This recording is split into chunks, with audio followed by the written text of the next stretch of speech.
my favorite tree. So it is kind of amazing how a plant can take energy from the sun and make a sugar out of it, because you can't just microwave a plant and have it make sugar. You can't X-ray a plant and have it make sugar. You can't radio wave a plant and make sugar, but you can have sunlight, which is also part of the electromagnetic spectrum, strike this thing and have it make sugar. And that's pretty amazing to me. And I hope to you too. We'll release oxygen, but that's not the point of the light reactions. The point is actually right here, to make ATP and NADPH. Those two molecules are energy carriers that are then going to bring that energy to the stroma where the Calvin cycle takes place. The Calvin cycle is all about taking carbon dioxide and, with the help of an enzyme called Rubisco, making these molecules called G3Ps. Now, each G3P only has 3 carbons in it, so it's going to take 2 of those to make a 6-carbon glucose. Now that the energy has been dumped into G3Ps, we can send these less energized molecules, NADP plus and ADP, right on back to the thylakoid membrane. The ATP and NADPH that were made in the light reactions now come over here to the stroma and jump into the Calvin cycle. We're going to start here at the top of the Calvin cycle. So Rubisco is the key enzyme to all of this. Rubisco is both a carboxylase and an oxygenase. That means that it can bond carbon dioxide, carbon, and it could also bond oxygen. And that'll happen if carbon dioxide levels drop below a certain part per million, and then it'll choose oxygen and it'll send it off on a different route, which is called photorespiration. But we're going to focus on carbon dioxide here. So we're going to start off with RUBP. That's not a question, it's a molecule. It has 5 carbons, phosphates at both ends. And the enzyme's active site is going to align this substrate with the carbon dioxide.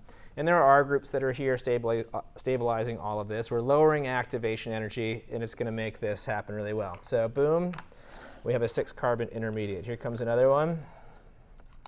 Boom, 6-carbon intermediate. And a third one. Boom, 6-carbon intermediate. So these are short-lived. They don't last very long.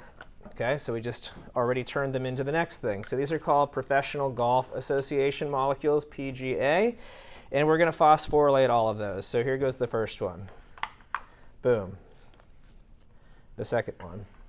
Boom. The third one. Boom. Another one. Another one. Another one. DJ Khaled. So these ADP then, where are they going? You tell me. Yeah, light reactions. Nice job. Boom.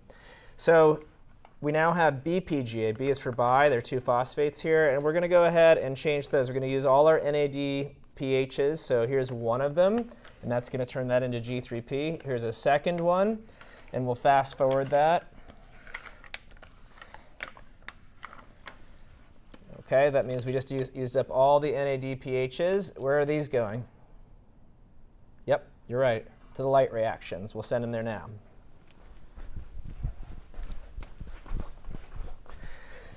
Okay, all these G3Ps then, one of them is going to be removed. But look, there's one already here from a previous cycle. So these 2 are going to come together and form the 6-carbon backbone of a glucose.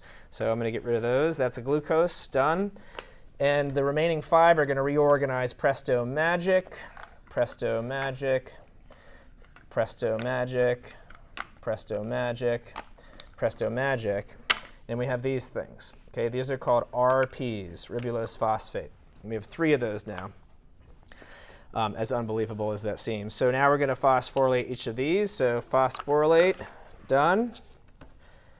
Phosphorylate, done.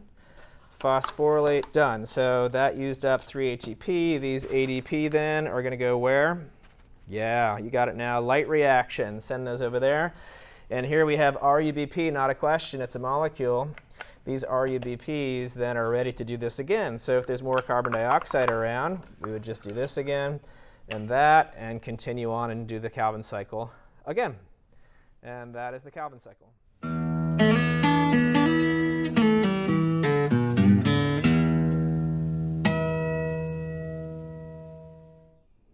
How is it that 2 G3P molecules, G3P, G3P, are somehow able to come together to make a 6-carbon glucose molecule.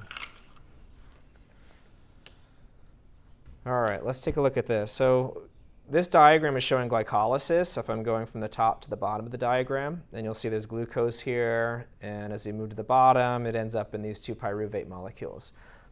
If I go the other direction, that's called gluconeogenesis, where you actually manufacture glucose at the top of the page. And it's that part that I'd like to focus on. So starting at the dotted blue line, what I've highlighted here, if you look closely, it says glyceraldehyde 3-phosphate. That's G3P, and there's even a 2 there. So we're talking about these things, 2 of those. And if this is what happens in a plant cell, then there's an enzyme that brings it to this point. There's an enzyme that brings it to this intermediate, an enzyme that brings it to that intermediate, and finally an enzyme that leads to the formation of glucose. And again, I'm not sure if that's actually what happens in a plant cell. I'm also not sure if it happens inside the stroma or in the cytoplasm of that plant cell.